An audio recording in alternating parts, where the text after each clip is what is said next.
Like, cause I'm racist. Like, I hate white people, but I'll take their money all day. All day long. All day long. Exactly. So it's like the power of that. Ever seen? They're like, what? It's But amazing. Twitter's a private company. And I'm like, oh, can Twitter just exclude black people then? Yeah, exactly. Well, I mean, they wouldn't do that. Well, how do you know? Yeah, exactly. Like, put Ryan Cannell as CEO. Are a freedom-minded individual. Yeah.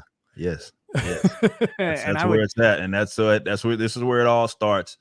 And I've always looked at it, being this, obviously being this hardcore sort of libertarian, and I look at it like, the last line of defense certainly against the state is the family. And I think this is why it's a lot of direct effort that seems to come from people that are within government to do everything they can to destroy it, because it seems to legitimize not only their existence, but their influence. And it's funny, we talked about the welfare state and how that impacted black, families, and kind of it trying to ostracize, particularly black fatherhood and all of that. Like, this is something. Oh, it destroyed it. Yeah, it destroyed black fatherhood. Yes, it did. 100%. Like, literally did that. Yeah, because people may not know, but the black family unit was stronger than the white family unit prior to the welfare state. Yes, it had a longer longevity of marriages. It had a lower divorce rate. I mean, it was in a healthy place. There's a whole bunch of other fucked up problems going on with interactions with the state and maybe with some business owners and stuff like that. Obviously, segregation and Jim Crow was a big deal and a real thing that happened. Absolutely. But at the same time, you had this, I don't know, maybe it was more cohesion in the community and not an influence from this destructive element of government. Yeah, 100%. I mean, I think this is the proof is kind of in the pudding with that. When you look at going into even the 30s and the 40s, whether you look at like, we know what the state and how it kind of sent its cronies to destroy, whether it be Black Wall Street and all that. But you saw, despite all of that, the legacy of what slavery was, you saw such rapid like advancement to people, when you look at the Frederick Douglasses of the world, and going into, Booker T. Washington's and all of that. Like, you look at how during those eras, it was such a fast, rapid pace of success. And you look at Black wealth, certainly generationally, it was in a much better spot then. And then, you get into, be it going into FDR after that, and going into like welfare statism, going into the 50s and the 60s, and that influence, it really removed the black father or black family or black father from the family, but just the sanctity of family, black families was utterly destroyed in that regards. And now you have an instance where, X amount of, whether it be babies being born out of wedlock, black babies being born out of wedlock. And this is something that should not be undermined. And I think that it is, unfortunately, because I look at it like this. If I am going to, and this was the point that I had made in the previous disputes, if I'm going to have any say in any sort of, be it something that's actionable, something that I could point to, like I am doing, not something that I'm talking, not something I'm trying to do as far as influence upon other people, really the thing that I can do, and piggybacking off your previous position, is that I have to live that. You know what I mean? I legitimately have to live that. That is a lifestyle that I can't speak into existence. That is something that I literally have to lead by example, which is why I'm going about it in the way certainly that I'm going about it, because I do want to, and hopefully that influence people see those examples and that influence future generations. And this is something that is very, very important, because as definitely black communities or black people got away from that, you saw kind of worse off instances, despite us having more economic mobility in this day and age than we obviously my parents had, or even my my grandparents and all of them had. And you look at it, it all goes back to, well, even after, like, I mean, the great Thomas Sowell mentions this all the time. It's like you got to understand that welfare state did what even slavery could not do. Black people went through slavery and still came out of that valuing the sanctity of marriage. Welfare state did what even slavery could not do in breaking that up. And that's a very important thing to note. Well, I think it's akin in a way to Christianity, because what you see is that in Western countries that are and this is we're going to go back. Like, let's turn the clock back to like 2014 so we can get away from a lot of this stuff. Mhm. But when you look at westernized countries, Western democracies and stuff, you see Christianity heavy on a decline because it's largely untouched and it's not like taboo or anything like that. And so anybody can walk in the door, be a Christian. Where you see heavy growth of Christianity at that time is you're looking at places like China, you're looking in the Korean Peninsula, Japan, and you'll see these boosts where Christianity is not a dominant sort of force. Right. And even places where it has particularly some restriction, it's experiencing explosive growth because Christianity is it is a liberation style theology. I really hate using that term of words because there is actually liberation theology and it's not that. Yeah. Like that was the Obama church with Jeremiah Wright, but it is it's a story of a people who are coming through oppression from the Jews in the Old Testament through New Testament Christianity under Rome. Yeah. And so its message resonates with people under pressure. And I think there's a lot of that too, as an analog to the Black community, where when government's against you, when the dominant society's against you, you pull in and stay close to who you are. And so you build these strong family bonds because at the end of the day, the smallest minority is the individual, but the smallest government is the family. Yes. Right. Yeah. And so you get these little individual family units that build tight bonds because you may not have anyone else. Yeah. And so I think once that was opened up and they provided a way that incentivized 100%. Single motherhood, that incentivized this sort of rampant behavior, and also probably overly policed Black men and over incarcerated Black men. So then 100%. You're destroying the family and you're taking men off the market at the same time. Yep. It just was a recipe for just shredding the family in this nasty, horrific way. Right. And what we're left with now is, you hear Jesse Lee Peterson talk about it. Yeah. And you got like three quarters of African-American babies are born out of wedlock. Yep. And that's a staggering number, man. That is, it's unfathomable. Yeah, exactly. And again, in comparison to, even just a generation ago, it wasn't like that. It was something that happened so fast, man.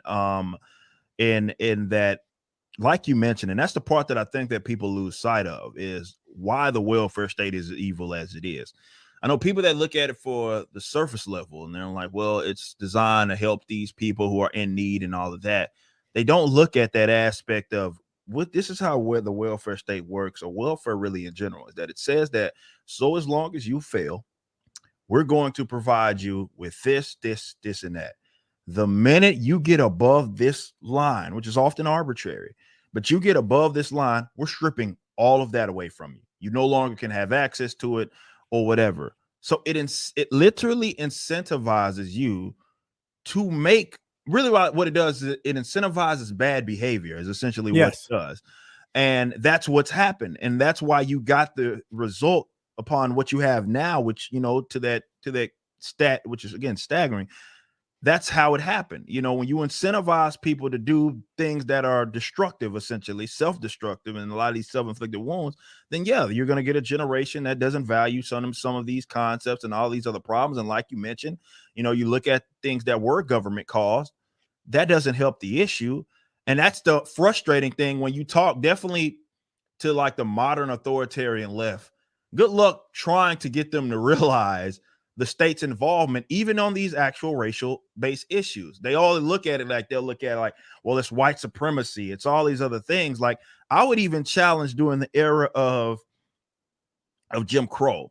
Like, people forget that was something that was state sanctioned. Like, you look at, a lot of people forget. Like, and why is it like I'm listening to myself talk? What the hell is happening here? I know, right? But you look at, there's a case, for those of you who don't know, Plessy versus Ferguson. The Homo Plessy, he was basically I believe he's actually mixed race, but he was only he was at most an eighth Black. Yeah, right. And he was white passing. I mean, he looked like a white guy, white person, right? Yeah. Yeah. So, Yeah. you get the story of Homer Plessy. And I remember learning about this when I was younger, but then learning about it more, there was very important thing that a lot of people left out, because you look at it like, well, guy is, not supposed to supposedly be on these box cars because whites were separate from the colors. But the point of history that seemed to got lost was that the Louisiana boxcar company was originally against the law that required them to do that. They Yeah. campaigned against it. So you had the separate boxcar act, I think was the name of the law that was in question there. And it literally said that regardless of what you want to do as a business owner, because they're looking at it from an economic standpoint, and a lot of people were, it's like, why on earth would I purchase all these new boxcars to try to separate the white people from the colored people when I could just have them on the same boxcar and there's no problem? Right.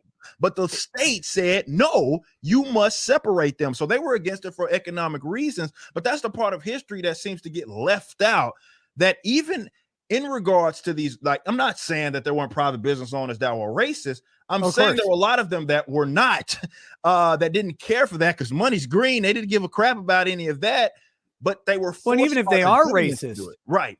Even if they are racist, they're like, well, yeah, but I'll take their money. Yeah, exactly. Like, because I'm racist. Like, I hate white people, but I'll take their money all day. All day long. All day long. Exactly. So it's like the power of that.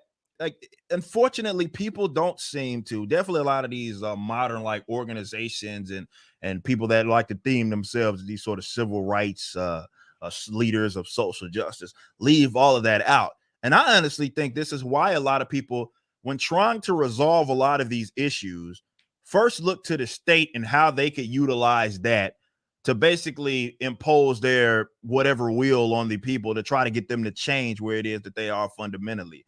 This is what having this conversation often gets me in trouble, because I talk about the Civil Rights Act all the time, and how that was, an anti-property rights law or something like that. This is where I was going to steer the conversation this way, because I wanted to talk to you about, I mean, you brought up the really, really important point that segregation was a state imposed thing. Sure, there were a lot of the populace that were all for it, and that's fine, but it was still state imposed. And it was a law that was passed in these states that made this happen. Yep. And going back to Plessy, I'm not sure if the train company was in on it, but all of Plessy, people don't necessarily know, it was all a setup. Right. The whole situation to bring that man before the Supreme Court, to bring a white guy before the Supreme Court and say, this is the black guy they removed from the car. That was the whole point of it. Right. And the Supreme Court still made the worst decision. Yeah. Because they messed that up. But I think the train car company may have been in on it. If they weren't, it was like they picked that train company because of their position. Like, they engineered that case to have no potential hiccups. It was supposed to be a straight path to ending segregation through the Supreme Court, and it just ended up failing because the Supreme Court was like, nah, it's fine. This is how the law is, and this is what a constitution allows. But I wanted to get to, because the civil, it's important to always think of Supreme Court cases and legislation as products of their time. They're for a specific time, for a specific place. But we are not in 1964 anymore. Right. So is something like the Civil Rights Act still necessary today? Or should we scrap that in favor of freedom, liberty, the right to conduct business and contract with who you want? I wanted your opinion on that. It should absolutely been scrapped. I love how, rest in peace, who I deem as like the person that got me to where it is that I'm at ideologically. Dr. Walter E. Williams has talked about this. He was like, the obvious position should have been, if these individuals, regardless of their color, have rights per se, you didn't need to an overcorrection like that. You didn't. It wasn't necessarily like, okay, how about this? Stop using essentially the state to, let's say, impede on these individuals' right to not only exist, but to people even from a patron level to be able to serve and do whatever it is that they want. But that's not the route that they took. You had the Civil Rights Act of 1964 and all of that, and that kind of set the scene. All these other individual states had their own like civil rights laws, and all of that. I'm sure you covered some of that. Like Oregon's kind of their civil rights law is kind of weird. That's where all that kind of Christian Baker stuff and all of that kind of stuff went down and all You of got that. that. California's got a weird one because California protects political orientation, but it was passed, again, that time and place thing, I think in 1960, either 68 or early 70s. And the purpose of that political orientation was literally only to protect people from being fired if they supported gay rights. Right. Like, so they have it in there, and now people are trying to like prod at it and use it. Yep. Like, oh, now conservatives or whatever are being discriminated against based on their political beliefs, being fired for their political beliefs. Can we use this against it? And courts are kind of mixed on it, but it's like, it's what you put down on paper lasts a long time. Yep. And it's wild to see some of this stuff coming back around. But I'm a freedom guy, and I think that we're at a point in society now, specifically, where anybody can make anything. Yeah. Like it's crazy. If you wanted to make a movie tomorrow, in theory, you could go to your audience, you go to your friends' audiences or whatever, and you could say, we need to raise $8 million or whatever to put together this budget. Here's the person we want to hire to do some of these acting. And this is why it's going to cost this much. These are the cameras we need. And you can actually do that. Yeah. Yeah. And you can make something that would compete with Hollywood, because the technology and the talent it's democratized at this point. Yeah. All of that technology is accessible. It's cheap enough that with a little bit of money, a little bit of funding, you can get whatever you need. So this is doable now. Wow. I don't think we need these protections. And what's killing me is the left out here is still like they're demanding all of these protections through like the Civil Rights Act or whatever, and comparable bills. But what they're also doing is they're trying to still prop up this corporate structure. And it's like the corporations, if I take your argument, the corporations are the ones who have been doing this to you. Why do you want to force them to love you instead of just beating them? Dude, that has been my argument against that act forever, because even from, you look at racists, what it essentially allows them to do is racists to hide. Right? Some people would think I'm crazy. Would I rather a business owner have on a sign up that says, we don't want to sell to black people? Yes. Right. Why? Because I don't want to give them my money. Why would I want to line the pockets up of some person that I know hates me? I'd rather them just be open. Now they're essentially forced into hiding, and the law allows them to do it. How much easier would it be to make fun of Star Wars if Disney just put up a big sign that says, we don't like you if you're straight, if you're white, if you're conservative, or whatever I don't know what their mixing pot of unfavorable audience is anymore. Like, I know it keeps growing, right? Because it's a soup. You just keep throwing more ingredients in the soup as time goes on. It gets bigger and bigger. But so whatever it is, if they just put up a sign that says, we don't want your money. And shockingly, they do this with regularity through like an actor or actress. This is what Cowboy Bebop did, right? Fake ass Faye Valentine comes out and she's like, well, we don't want your money, bigot. And they went, all right, we just won't watch. And they got canceled after one season. And that's, please tell me who you do that you don't want me to buy your stuff, and I will oblige. 100%. And to your point, like, now we live in a day and age that if you had to, and maybe I'd give you that, because a lot of definitely in the entertainment sector, a lot of that stuff was controlled. You had to go through what was deemed as the proper channels to get that stuff out there. Right. But those days are behind us, man. Like, by a long shot too. I mean, even the music industry, I talk about this all the time with my audience. The music industry is they still haven't caught up to the idea of streaming and all. They don't know how to gauge what is a gold album now? What is a platinum album? They don't even know, because the technology, it moves so fast, the industry just doesn't understand it. How do you, when you've got like an artist, and forgive me for this very dated reference, it's from a couple years ago, but Poppy. I don't know if you're familiar with Poppy. It was that chick who did the kind of weird, like Andy Kaufman meets Lady Gaga stuff.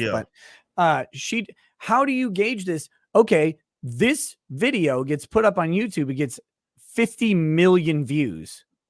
Rebecca Black, one of the most successful recording artists of a generation, it's a shit product. But that Friday song got played to fucking death. Yeah. And how do you gauge that? Is that a gold album? Nobody bought it, but she made a shitload of money on it. Yeah. Exactly. And so how does that even work? And the music industry is still putting out albums in some ways, but independent artists have started to figure out that it's not about the album. Everything's a single now. Like if you're going to use an album, it should be a medium for expression. I'm going to collect these works because they're interrelated. They tell a story, and that story matters. But otherwise, just keep putting out these singles over and over. Give them time to marinate, promote them, and then hit the next one, and then hit the next one. But you're right. The music industry, they have no idea, and it's coming for film. That's the next wait. one. That's the next one. We saw the music industry, and even still, like you got these people that are trying to keep their greasier hands on it. But you've seen just in the pocket of the last, let's say, 5 years, so many people that have been able to come up that skipped the line, essentially didn't go through the channels of entertainment. Like, okay, we got to go through the label and all of that. No, because I just upload it and people are listening to it now. Like I look at it, and it's kind of like I was talking about this yesterday about on my show about how like now I'm getting the deja vu effect, because I remember when my band first came out, my band Backwards first came out. So that album came out in 2017. And I remember us going through the process that we were going through and being told by essentially everybody that was in our metalcore kind of scene that this is not the way that you do it, right? You don't go, why would you not go sign this label? Why wouldn't you, you get all of these advantages. Why wouldn't you focus on that? Why wouldn't you tour at this time? And I'm like, well, I was seeing that the technology was allowing us to do something that we didn't have to do. So I didn't have to sell my assets off. I didn't have to do any of that. And I thought we could do relatively well. And we did. We were the #1 alternative new artist. We had the #2 Heat Seeker album on Billboard chart. We did very, very well despite being unsigned. And it's like the technology allows us to skip those lines. So bringing it back to the original point of, well, these people hate us, these people, and whether that be ideologically, whether it be in the racial aspect, the thing that's so awesome about this day and age is that we have access to all of this technology that will allow us to skip the line. Literally, like say, I want to compete with you. And now that may have been realistic, not even realistic 5 years ago, but it is now. And we're going to make it happen. And this is why instead of forcing them to take my dollar and then hide behind a law that allows them to basically not, I don't know, display the racism or whatever it is, I would rather just compete with them. I would rather just say, all right, how about this? I'm going to come up with whatever that individual industry is, come up with something and be a legitimate competitor. And now more than ever, you can do that. And that's what makes it fun. Yeah, I agree. And that's why I think we need to really scale back. I mean, this is never going to happen, right? but we can dream. We can dream for the libertarian fantasy where we actually start peeling these things back and say, well, you know what? A lot of racism has kind of normalized out, and you're always going to have racism and tribalism. I don't think you ever get rid of that to some extent, but the state imposed racism is gone. The state encouraged racism is gone. So now you're just going to have some people who either have a bad experience or whatever, and they develop some prejudices, and that's just going to be a wash. But the overwhelming majority of people really don't give a shit. Yep. Like they're going to go and they'll say, okay, I don't care who's making my sandwich. I just care if the sandwich is good and doesn't kill me. Yep. That's it. And same thing with the music, same thing with movies. And once we start doing that, I think we're on the cusp of a boon of real creativity with the entertainment industry, because someone posted I'm bouncing because my brain does this, but someone posted an article by, it was either George Lucas or Spielberg, or maybe it was a collab event or something, but they were talking about this exact thing. And I thought the article was from like today, but it turns out they wrote it in 2012 or 2014. And they said basically that the movie industry is going to move to only massive blockbusters that they know are going to be successful. And then everything else is going to be independently created. And the movie theater experience is going to it's going to basically all the theaters are going to collapse. And it's going to be more like going to an opera or going to a play where it's going to be an event. It's going to cost $100 a ticket. You're going to go do this, and shit, it's already getting to be $100 a ticket. Hell yeah. Now, but and saw people and was like looking at the reaction to it from a long time ago, and people didn't believe them. And I'm sitting there going, no, this is how it needs to happen. Absolutely. And this will be a good thing. Yes. Decentralization. All I do now, all I consume almost exclusively is YouTube content, right? Like that's my entertainment. And then I'll occasionally watch like some produced show, but it's rare. I don't have time to waste my life investing in it. I rather invest in personalities that I enjoy, and I'll follow their content because I know I'm going to like it. Yeah. I'm right there with you. And I've kind of started gearing my mind when I get my source of entertainment, because entertainment is one of those things that I think this is why I think it's the first kind of big industry. I don't think it'll be the only one, but I think it's the first big kind of, if you embody all of what entertainment, like, let's say, be it music, you got movies, you got all of these comic books, whatever it is, like those are going to be the easiest things to, I think, pry people away from what they deem as the quote unquote mainstream and get them to start accepting things that are more detached, certainly, from that. And I've been certainly more mindful, because it's not like, food or something. It's something that you can replace. Like you can replace your general entertainment. And this is why I think this sector is the one that's going to be kind of changed so rapidly. And to your point about the movie industry, we're already starting to see that. We're already starting to see, like, even me, I think about it. There was, maybe even 4 or 5 years ago where I would sit there and watch television shows and all that. And I don't do that anymore. Like, I literally don't do that anymore. And I'm like, wow, so much has changed in that short period of time. So much has changed because we now have access to other people's entertainment that we didn't maybe before. And that to me it's a fantastic thing. Now I would hope, and maybe it is one of those, me being just a libertarian in me, that stuff starts to cross into other more productive, like other things that are being produced for people. So whether, it be whatever, it just becomes more decentralized because people now understand that we don't have to have either this have to go through the state or after this have to go through whatever this mega corporate entity, because we now have the means to be able to produce this stuff ourselves. And I think those people that deter people from even entertaining those ideas, I think, are people that are trying to protect the status quo.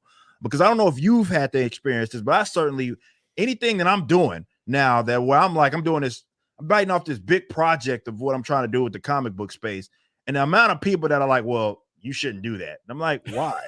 Yeah, why? Why do you care? Yeah, like why? But the amount of people that are like, well, no, either are wishing failure, but more so acting as if what I'm doing is out of pocket, I think is speaking to folks that just want to protect the status quo. Like they want to protect what already exists.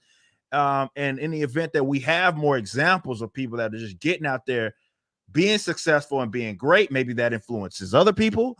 And then they try to do the same thing. And then again, next thing you know, the industry doesn't look anything like it did before.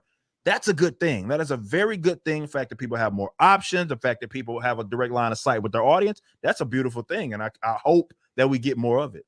But what about the candle makers, Eric? What about the candle makers? We took 5 years going from torches to candle makers. We had to train them. And now you want to move to light bulbs this fast? It's fast. That was just a year ago. I know, right? I know, right? But no, that's how fast things change, man. Like you just even think anybody out there can just think of where they were at in terms of their entertainment. Even 5 years ago, the rapid amount of change that's happened has been nuts. It's been insane. And it's only going to get faster because that technology maybe breeds more innovation. So it's only going to get faster. And this is something that I welcome. This is, I think, the people that are the handlers, you know what I mean? The mega corporate entities are trying to figure out how they get kind of ahead of this. To me, I think this is actually part of why I believe they're going all in on this woke nonsense, because I think they think that now they may be wrong, or we may think they're wrong, but I think they actually believe there's some liaison telling them, maybe the megacorp, maybe the guys at the top, telling them that this is the way of the future. This is what people want. This is how a lot of people are ideologically. Well, I may disagree with that, but that's why I think they're so all in on it. Because again, if this thing breaks up, you're gonna see maybe companies that and love, that you were so attached to, might not be as powerful as they once was. And that stuff is like stuff that's happening like overnight, and they don't want to have to deal with that, though I would absolutely welcome it. Well, and the way they do it is they use companion corporations to exert power. Yeah. Right. We see it in the copyright strike system on YouTube. Yep. That's what I'm talking about, that because I've been dealing with it lately. I did the Juicy Sommelier video. Like I said, I clipped up this thing. It's a 6-hour long hearing or whatever. And I clip out a minute, and then I chop that minute up into 20 seconds of edited stuff too. And I talk specifically about this thing. My video is 11 and a half minutes long or whatever. So I'm talking for 10 minutes about this 1 minute clip essentially. And it's all about what happened in that clip. And and I get a copy claim from the Tribune. What? Like a news organization has copy claimed my video, saying that it's theirs. I'm like, this is a public trial. First of all, I didn't use the Tribune's video. I used ABC News's video. So I don't know if the Tribune was the one recording. I have no idea if they even own it. Yeah. I frankly, no idea. But the Tribune claims it. And it's like, wait, you guys can't exist without giving some flexibility on what you show, because you're a news organization and you need to report the news.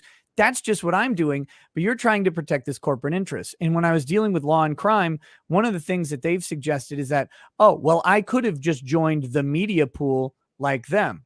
Well, joining a media pool for trials means having a staff member there, right, having cameras there ready to go. And then if you're not the media company that's picked, you then have to pay to play. And we're talking corporate fees. So yeah, in theory, I can join the media pool, right? But if I'm not the guy who picks it, I don't know how much the fucking costs, because no one will actually tell you how much any of this stuff costs.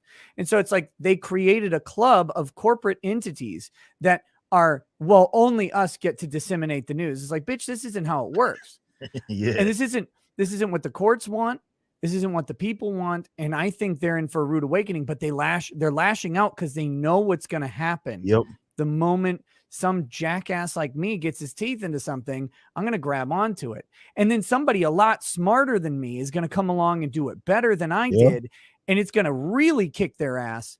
And that's when they fail. That's when they lose for sure. So what they're going to try and do is snuff that out as it's starting. And we've seen that forever from corporations. They protect their business in this way. The thing that gets me, no dispute with any of that, is why the left has suddenly become the most pro-corporate simp community I have ever seen. They're like, what? It's amazing. Twitter's a private company. And I'm like, oh, can Twitter just exclude black people then? Yeah, exactly. Well, I mean, they wouldn't do that. Well, how do you know? Yeah, exactly. Like put Ryan Cannell as CEO. Exactly. No, but they have been, and I think a lot of that started definitely with either subscribe, donate, or get the fuck out.